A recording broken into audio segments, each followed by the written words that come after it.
بسم الله الرحمن الرحیم. د 11 اکتوبر 2024 د خیبر په تاریخي خاوره د پښتون ژغورنې غورځنګ په کوربتوب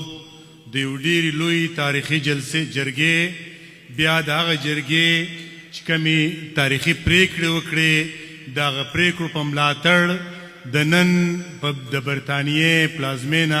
لندن کې راټول سو د لرو بر افغان وطن ډیرو درنو پښتنو افغانانو ورونو خویندو ځوانانو ستاسو د ټولو په اجازت عزیزانو تاسو د زموږ له مخه د ملګرو د مشرانو ویناوې واورېدې نن دا جرګه ده دا جرګه په انګلند برطانیه کې راغوښتل سوې ده دې جرګې ته به مشران راځي خپل ویناوې به کوي د دې جرګې نه به موږ ځینې فیصلې کوو هغه فیصلې به بیا موږ د یو کمیټې له لارې کوشش کوو چې هغه فیصلې عملي کوو عزیزانو تاسو ته معلومه ده د خیبر جرګې دا یو ډېره لویه تاریخي جرګه وه دې چې کومې تاریخي پریکړې وکړې دا زموږ د افغان تاریخ یو ډېره لویه لاسته راوړنه وه چې په محکومه پښتونخوا وطن کې تر د یو ډېره نماینده جرګه ځینې ملګري دا وایي چې 100% د پښتنو نماینده جرګه وه هغه جرګه کې چې د پښتانه وطن ټوله سیاسي ګوندونه د پښتانه وطن ټوله سیاسي ګوندونه مذهبي ګوندونه د ژوند د مختلفو برخو سره تعلق لرونکو د مختلفو طبقو سره تعلق لرونکي د وکیلانو د انجینرانو د ډاکټرانو د قبایلي مشرانو یعنی یو رقم 100% هلته خلک حاضرو نمایندګان حاضرو او 1.5 میلیون پښتانه راټول سوي وو دا زموږ د تاریخ یو ډېره لویه تاریخي جرګه وه دې چې کومې فیصلې وکړې عموما په محکومه پښتونخوا وطن کې په مستعمره پښتونخوا کې چې کله جرګې کیږي هغه جرګې قراردادونه وړاندې کوي قراردادونه د خیبر جرګې پریکړې وکړي دا پریکړې به عملي کیږي تاسو ته معلومه ده په مستعمره پښتونخوا کې د پښتنو کم حالات دی په داسې حالاتو کې موږ د یو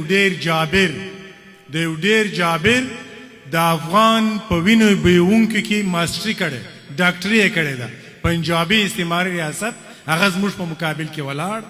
دوی خو اول موږ ته جرګه نه ایله کوله چې موږ جرګه وکړو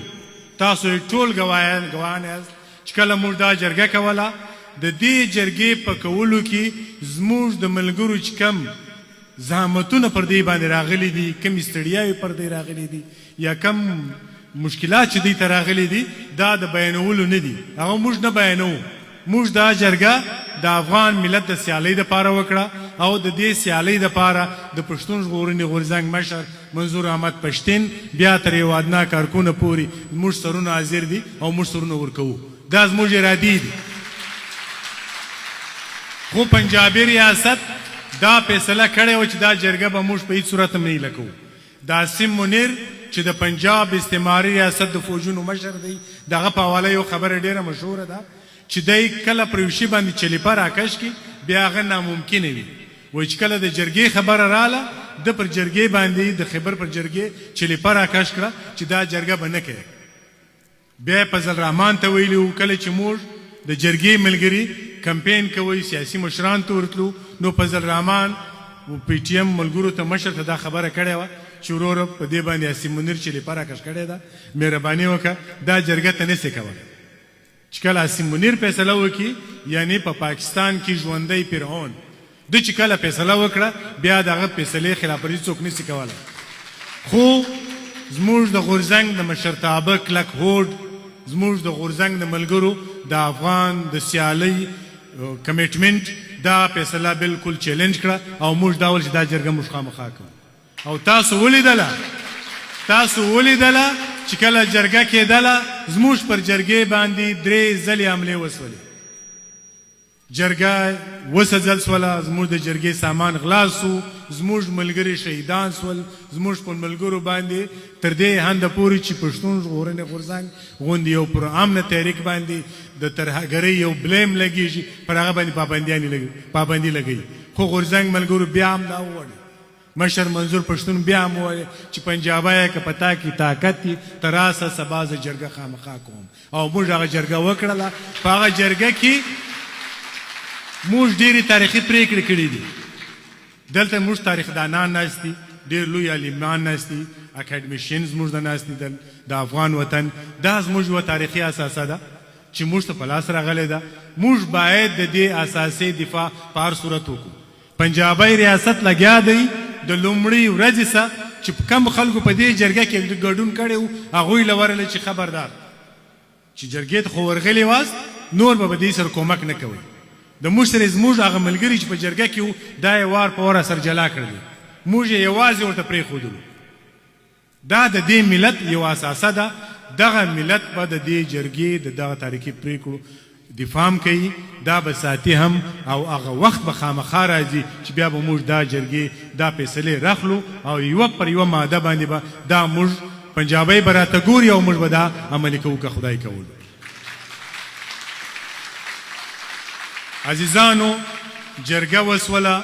د جرګې بعد پر غورځنګ پابندیانې بیا زموږ په زراعت تر زر بالا ملګري په شیډول 4 کې اچول سوي دي چې کله زموږ ملګري د یوې ولسوالۍ څخه بلې ولسوالۍ ته دوی حرکت کوي یا غونډه کوي، پر دوی باندې FIR-ونه کېږي.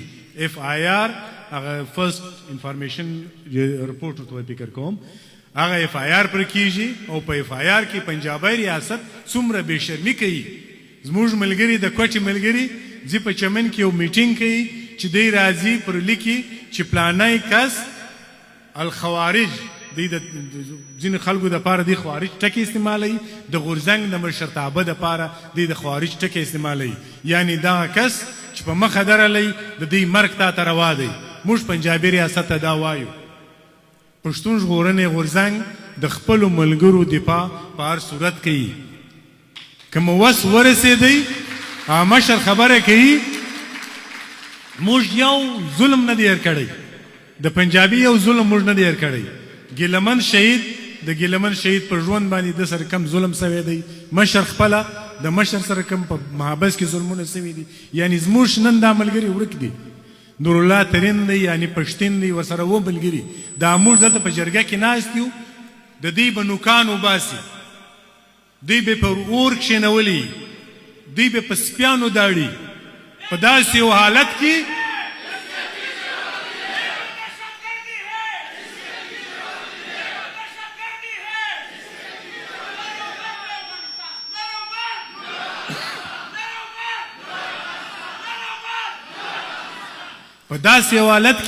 چې زموږ په دې پوهېږو چې نن نورالله ترین په برقي کرسۍ باندې نن ناست دی، دغه ټیم چې موږ دلته خبره کوو. حنیف پښتین همدا رقم ظلمونه ورسره کېږي، په سپیانې داړي، په ټارچر سیلونو کې دي. موږ ملګري بیا هم تیار دي چې د دې کام دپاره خپل سر ورکوم. بیخي په ورین تندې باندې زموږ دا ملګري دا نورالله ترین د نیولو له مخه موږ خبرې ورسره کېدلې، دا حنیف پښتینه سره د دوی نوم په کل لیست کې دی چې دا خلک به وژل کېږي. موږ ورته وایي چې تاسو احتیاط کوئ، خیال کوئ. هغه وایي چې موږ به پر خپل وطن باندې، موږ به پر غورځنګ باندې، موږ به د افغان پر ننګ باندې دا رقم خپل سرونو قربانو لکه پتنګ چې پر شمع باندې کوي. او دا کار PTM عملي کړی دی.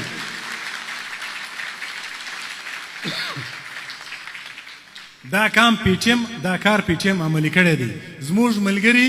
علي وزیر، صمد حاجي، مومن ملګری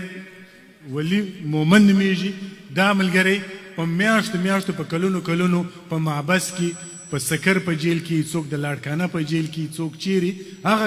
دروغجن فایرونه. هلته مشکل څه شی دی؟ مشکل دا دی ورته وایي چې د افغان د سیالۍ د دې خبرې پر شاسه د محبسه به دې آزاد کو، عربه او روپۍ به هم درکو، په پارلیمنت کې به چوکۍ هم درکو. خو د غورځنګ ملګري ورته وایي نالت ستاسو په عربه او روپۍ وایم، نالت ستاسو پر چوکۍ وایم. دغه خواري، دغه زحمت، په دغه ګرمیو کې دا ستا کید او بند دا مې قبول دی خو د افغان پر ننګ باندې سودا نه کوم زما ملګري نن دا رقم د افغاني ننګ په سنګر کې ولاړ دي او خپلې قربانۍ ورکوي عزیزانو زموږ د محکومه پښتونخوا وطن یا د مستعمره پښتونخوا کې موږ د پښتنو 8,000 یا 6,000 موږ انفورس ډیساپیرنس باقاعده کیسونه لرو چې زموږ خلک په زور ورکړل سوي دي لکه نورالله ترین لکه انی پښتین دا رقم 8,000 کورنۍ چې د دوی بچیان د لسو کلو څخه د دوی مندې د لسو کلو څخه پلرونه دا ټوله په انتظار دي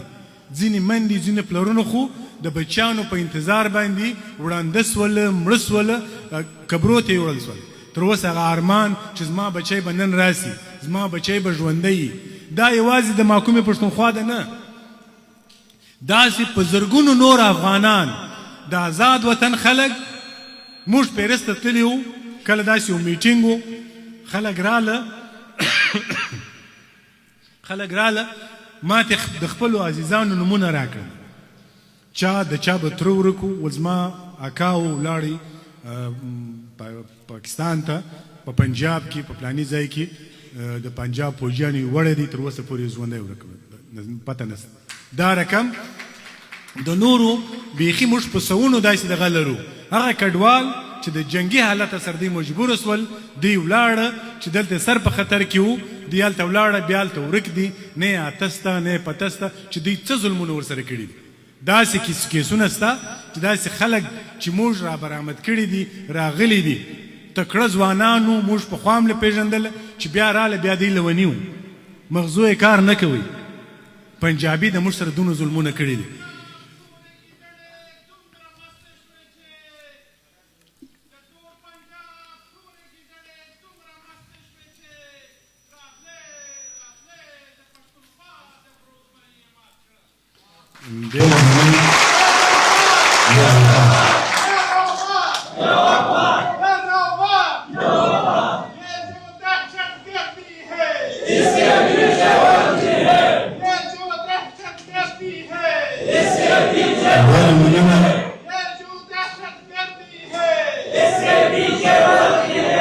عزیزانو موږ په دې ښه پوهېږو چې د پنجاب استعماري ریاست اوس ګزاره په جنګونو ده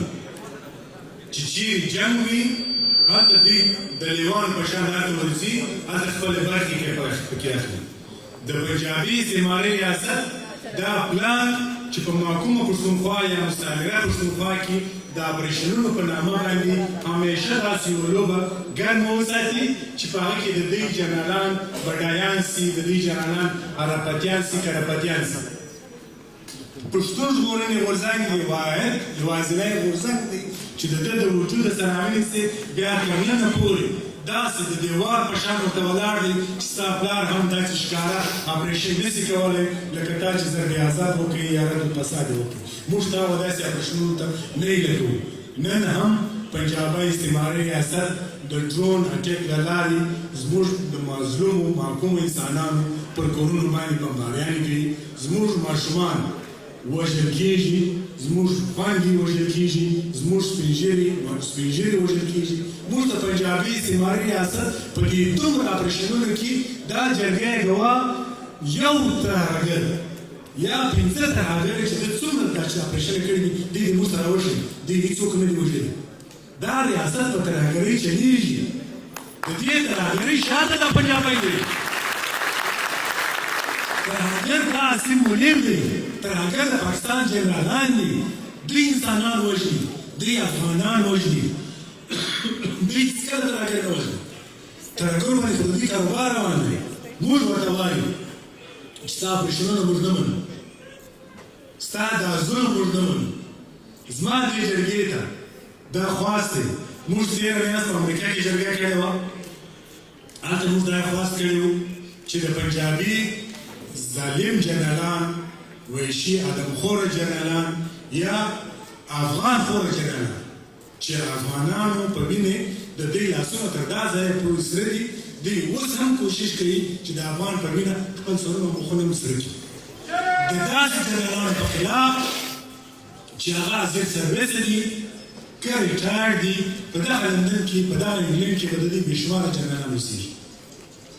ترې داسې افغانانو موږ دا یو ذمواري واخلو هیڅ نه کوي موږ هم افغانان یو موږ هم درېدلي یو راسې دا ذمواري موږ واخلو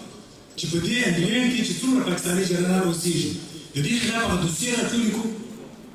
چې کوم جنرال په کوم ټیم کې په کومه موده باندې و څه څه یې وکړل کوم ظلمونه یې کړي داسې سوال هم نه پیدا کېږي چې